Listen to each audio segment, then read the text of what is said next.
Salam mənim əzizlərim. 2026-cı il tərəzi bürcləri üçün necə olacaq ona baxacağıq. Münasibətlərdə böyümə elidir, qərar vermə elidir. Balans qurmağı bacarmalısınız. Tərəzilər üçün olgunlaşma, münasibətlərdə olgunlaşma deyirlər. Bax, o enerji daha yüksəkdir. Gəlin baxaq planetlərin transitlərinə. 1 yanvar 30 iyun arası Jupiter kariyer evinizdə olacaq. İrəliləyiş üçün güclü dövr olacaq. Karyerada yüksəliş, nüfuz sahibi ola bilərsiniz, status sahibi ola bilərsiniz. Vəzifəli şəxslər tərəfindən, rəhbərlik tərəfindən dəstək görəcəksiniz. 30 iyundan şirə keçir Jupiter ilin sonuna qədər. Sosial çevrə, dostlardan dəstək. Ümumiyyətlə, tərəzilər üçün dəstək ala biləcəyi ildir. Ala biləcəyi deyəndə dəstək verəcəklər. Yəni ki, istəməsələr belə, yəni kimdənsə nəyisə xahiş etməsələr belə, kimlərsə ona tərəzilərə kömək edəcək. Daha rahat, ümidli mərhələdir. Saturn münasibətlər imtahanı çox vacibdir. Çünki il boyu Qoçda olacaq. Qarşı tərəflə münasibətlər, ciddi qərarlar verilməlidir. Evlilik, ortaqlıqlar üçün çox gözəl bir vaxtdır. Münasibətlərdə dərinləşmə ola bilər. Və yaxud da tamamilə qarşı tərəf tələb eləyəcək ki, qərar ver. Tamam mı, devam mı bunu? Məsuliyyət, öhdəlik götürə biləcəyi bir ildir. Ən çətin dövr 15 fevraldan 10 aprel arasıdır. Bu tarixlərə diqqət eləyin. Qərarlarda gecikmələr ola bilər. 20 avqust 15 noyabrda ikinci Saturnun fazasıdır. Bunlara diqqət edirsiniz. Neptun planeti 1 yanvardan 26 yanvara qədər Balıq bürcündə olacaq. Burada artıq tərəzilərin iş, sağlamlıq mövzuları gündəmdə olacaq. Bunlara diqqət eləməlisiniz.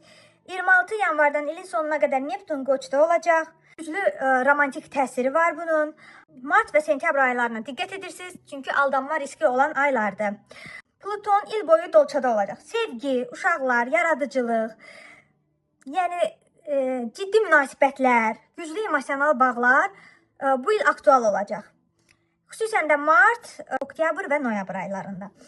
Uran il boyu əkizlərdə olacaq, sizin maliyyə evinizdə olacaq. Psixoloji dəyişikliklər maliyyəyə təsir eləyəcək. Gözlənilməz gəlir, gözlənilməz xərclər ola bilər. Maliyyə modelinizdə dəyişiklik ola bilər. Ola bilər ki, siz işləyirsiniz, ekstra bir başqa bir yerdən qazancınız gəlsin. Yəni bu maaş deyil. Psixolojik olaraq da rahat bir dönəm olacaq bu il sizin üçün. Çünki Uran əkizlərdə olacaq il boyu. İyun, dekabr aylarınız güclüdür. Münasibətlərdə kompromisə getməyi bacarın. İndi isə keçək ay üçün. Kartlar görək. Yanvar ayı. Yanvar ayı tamamlanma ayıdır. Yəni burada karyera, transitlərə baxsaq, karyera status öndədir. Sizin üçün stressdən uzaq olun. Rəhbərlərlə ciddi söhbətlər ola bilər. Məsuliyyətin artdığı, siz amma özünüzə çox güvənirsiniz və maliyyə xərclərinizi diqqət edin, balansda saxlayın. Fevral ayı. Tərəzilər üçün fevral ayı münasibətlərdə biraz tənbəllik mi deyim, geri çəkilmə deyim, bu sizdə bir şeylər olacaq. İntensiv addımlar atmalısınız. Bu onunla əlaqədardır ki, qarşı tərəf sizə tələb qoyacaq və sizdən nəticə istəyəcək. Yeniliklərə, müacəralara açıqsınız. Sakitlik istəyirsiniz. Mart ayı. Mart ayında biraz özünüzü günahkar hiss edirsiniz. Çünki sevgidə emosional hisslər yaşayırsınız. Qərar verməlisiniz. Amma bu onu göstərir ki, siz yaradıcı, yəni ki, sizin bağınız var. Və keçmiş münasibətlər açıla bilər üstü. Qərar vermək məcburiyyətində qalacaqsınız. Güclü aydır, hisslərinizi güvənin. Amma biraz da qərar vermək olduğu üçün biraz da çətin ay hesab oluna bilər. Aprel ayı. Aprel ayı səyahət ola bilər, iş, sağlamlıq ön plandadır, yaradıcısınız. May ayı. May ayı münasibətlər ayıdır sizin üçün. Sizə gərəkli olanları yanınızda saxlayırsınız, gərəksiz olanları uzaqlaşdırırsınız, səbirli olmalısınız. Çünki aydınlaşma ayıdır, yeni qərarlar verməlisiniz, yeni başlanğıclar etməlisiniz. İyun ayı. Dəstək görəcəyiniz bir aydır, dəyişikliklər ayıdır, uğur qazanacaqsınız. Çox rahat bir aydır. İyul ayı güclü aylardan biridir. Yenə də tanınma, karyerada zirvə, əməkdaşlıqlar var, dəstək var və rahat aydır bu da. Avqust ayı. Avqust ayı enerjiniz biraz azdır. Biraz ani reaksiyalar verməyin, agresiv reaksiyalar verməyin. Cəsarətlisiniz və özünüzə inanırsınız. Və bu bilirsiniz həm də nədir? Artıq elə bir həddəsiz, köhnə mövzular bağlanır. Sakit aydır sizin üçün. Agresiyanıza, yəni ki, balansda saxlayarsanız. Sentyabr ayı.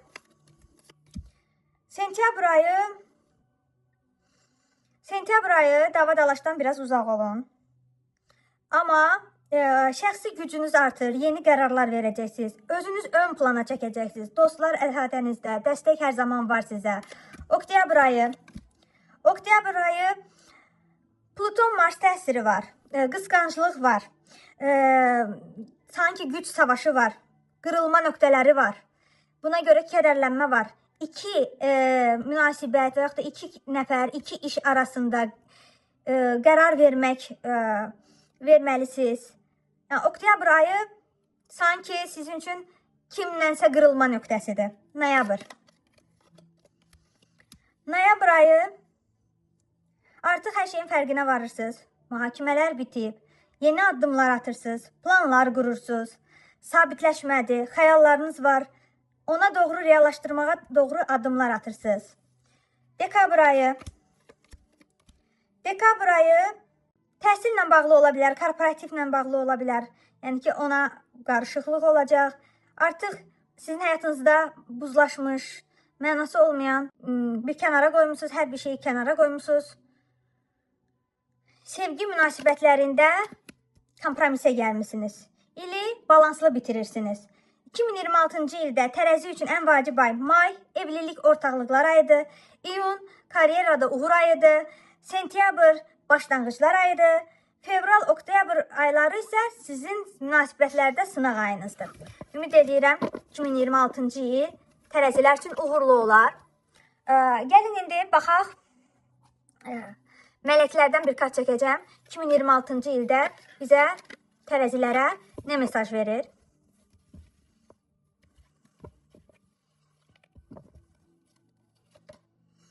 Deməli, artıq bu il siz özünüzə gəlmişsiniz. Yeni ortaqlıqlar, yeni münasibətlər, irəliyə doğru addım atırsınız, özünüzə güvənirsiniz, özünüzü ön planda görürsünüz və sizin üçün uğurlu olacaq. Belə mənim əzizlərim, 2026-cı il tərəzilərə bol sevinç, uğur və sevgi gətirsin. Bu qədər əzizlərim.